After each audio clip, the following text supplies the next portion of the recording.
Welcome to Not Milk Never Milk. Subscribe if you're lactose intolerant. You start by confirming prerequisites. Make sure your NVIDIA GPU supports NVENC and update drivers to the latest stable build. Once done, install or update OBS Studio so its encoder list is current.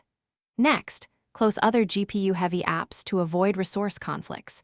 This helps OBS detect NVENC reliably. You do this now because driver and OBS versions directly determine whether the encoder appears. Getting this right prevents wasted troubleshooting later and prepares you for the encoder selection step. You move into OBS settings and choose Output right arrow Advanced Mode to reveal NVENC options. Then select the encoder labeled NVIDIA NVENC H, 264 or H, 265 if supported, so OBS uses your GPU for encoding.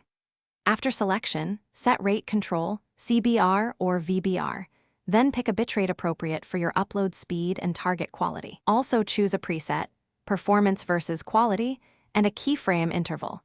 These settings balance CPU/GPU load and stream stability, which is why tuning you finalize by running a short test recording or stream and watch for dropped frames, encoder overloads, or high GPU temps.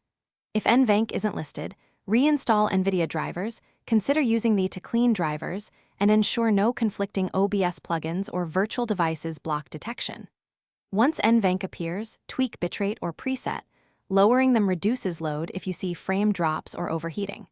If problems persist, restart Windows after driver reinstall. That simple reboot often clears driver initialization issues.